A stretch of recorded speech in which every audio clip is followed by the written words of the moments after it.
Today's speech will be an icebreaker speech, and our speaker will be Jon Greene. Evaluating Jon Greene will be Mr. Bob Swan. Bob, can you tell us what the objectives of the speech are? Yes, John's objective is, you missed one. To begin, that was a test. To begin speaking before an audience and to discover speaking skills you already have and skills that need some attention. Thank you, Bob. The title of John's speech today is simply Africa. Mr. Jon Greene, Africa.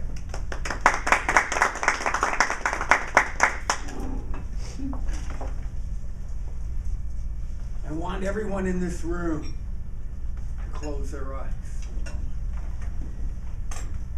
And now, I'm going to describe something, and I want you to form an image as I describe it. I want you to think of waking up in the morning in your sleeping bag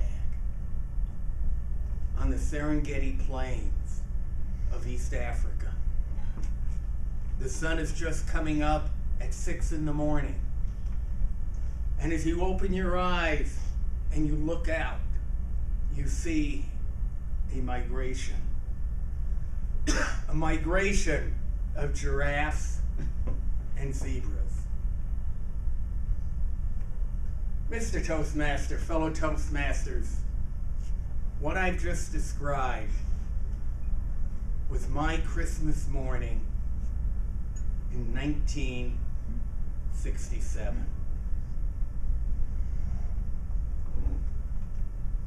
I spent 2 years in East Africa after I graduated from college.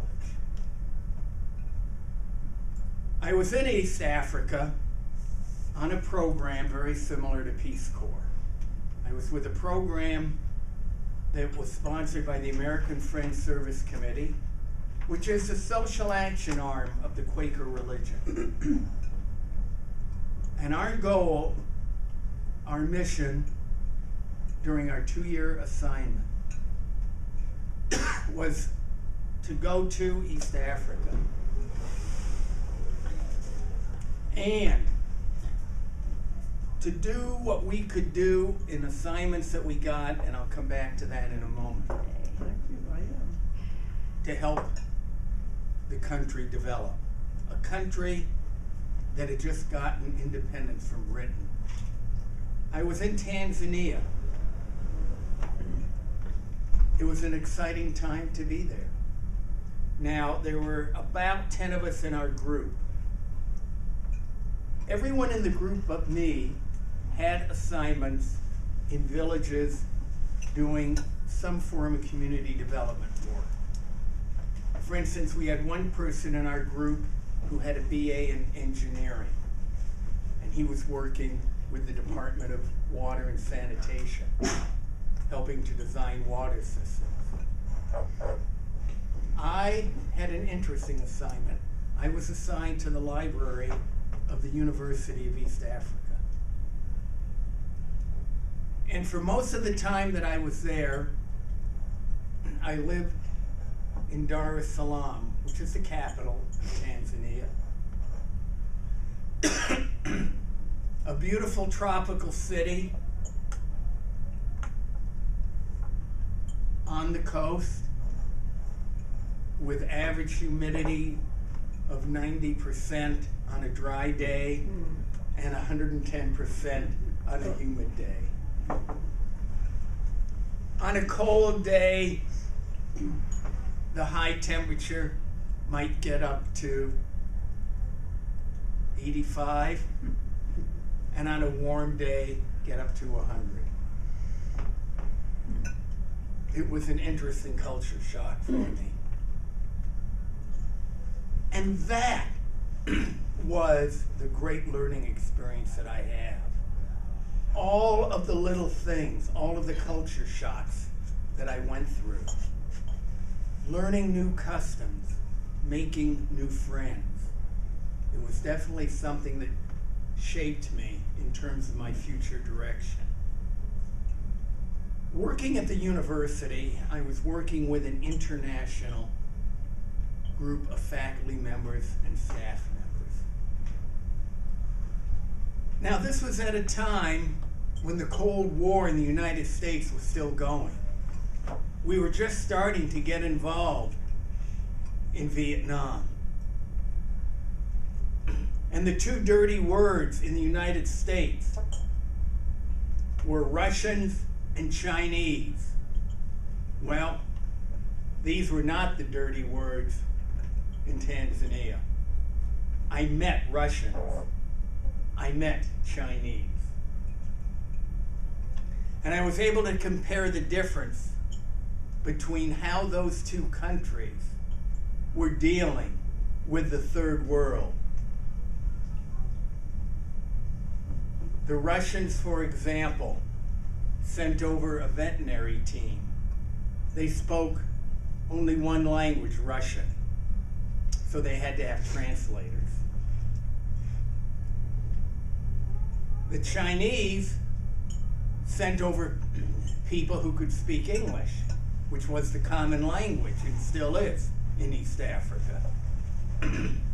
But the Chinese stuck together, and they were not allowed to be friends with anybody. That, to me, was a lesson that I learned about how not to make friends in a foreign country, both from a personal perspective and from a governmental perspective. The people that I met were friendly. And what I discovered was the more time I spent in the village, the more time I spent with people who had nothing, the more they gave of themselves. The people in the villages, and I regret that my assignment did not have me stationed in a village,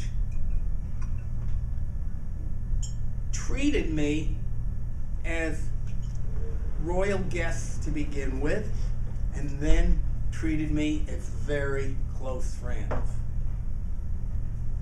And out of this came an appreciation for a culture that had a strong history, lots of influences. For example, that part of East Africa, especially along the coast, was part of ancient trade routes going back over 1,000 years. We were right across from Zanzibar Island. So we had the influence of the Arabic culture. We had influence of the Chinese culture. We had the traditional Bantu cultures, the Maasai, and many of the other traditional and tribal cultures of East Africa. Now, some of this, of course, created some interesting issues for me. For example, when we talk about cultural differences, I'm having a beer with a friend of mine. He was a graduate of the University of East Africa. He was of Bantu heritage.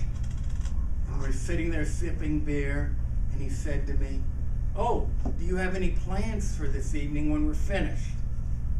And I said, "No." And he said, "Well, why don't we go back to my house? My wife is waiting for you." And something about the way he said it, I decided I better get more information. Well, he was offering me his wife for the evening. Now, what I discovered was, unfortunately I handled the situation right, is he was considering me such a good friend that in their culture, by offering me his wife, he was giving me the greatest gift that he could. I then politely had to let him know that because of my culture, I could not accept that offer. Now, some of the other adventures that I had were things like visiting Ngorongoro crater, an extinct volcanic crater that had about 1,000-foot drop from the rim of the crater to the floor. Animals that went down into the crater could not get back up unless they could fly. It was that steep. It was an unbelievable research area. I was there with a National Geographic zoologist. I learned from him a lot about some of the animals in the crater. They were using this as a laboratory. And here I am, and talk about a moonish experience. I'm sitting down, cross-legged on the ground.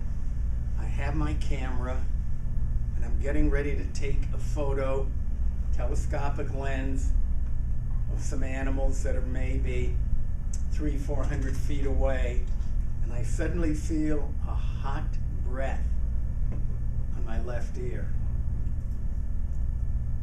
And my friend from the National Geographic wheels around at this moment I'm feeling this hot breath and takes a picture.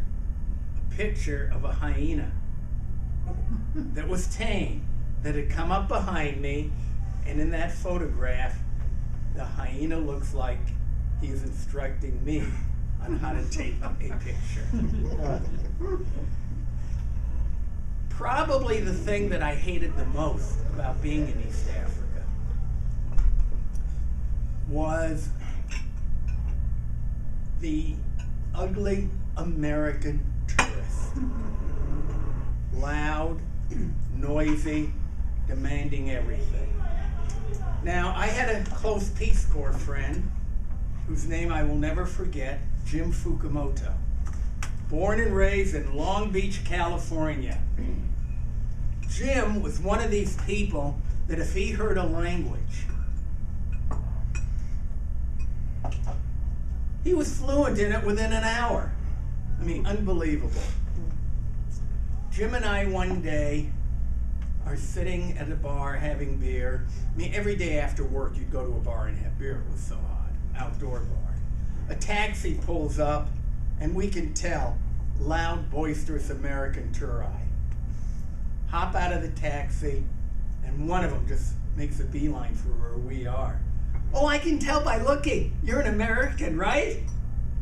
And Jim immediately, in perfect Russian, yeah, and then goes off in Russian, says something, turns to me and says something in Russian, and I go, da. I didn't know any other words. And they sort of looked at each other, walked away, and I overheard one of them say to the other, God, I'll swear they looked American.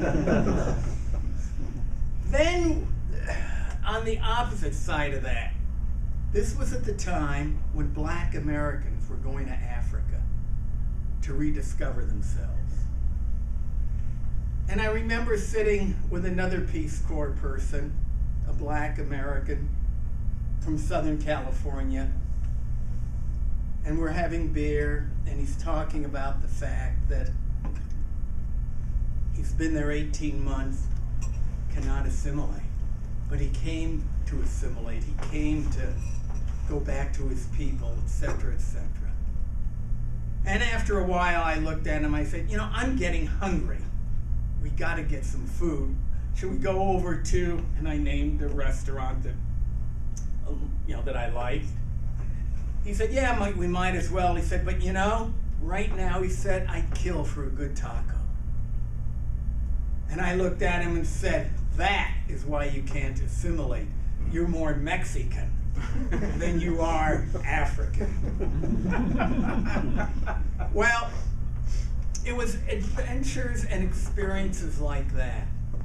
It was taking classes at the university in African law that gave me a love for Africa. A love that resulted in my having gone back to Africa 4 additional times. I'm hoping that each and every one of you, if you haven't done it, have a chance to travel to a country that we put this weird label on developing or third world. Because what you're going to find is warm people. You're going to find scenery that's absolutely indescribable. It is so beautiful. And you will probably fall in love with it and want to go back again and again. Mr. Toastmaster.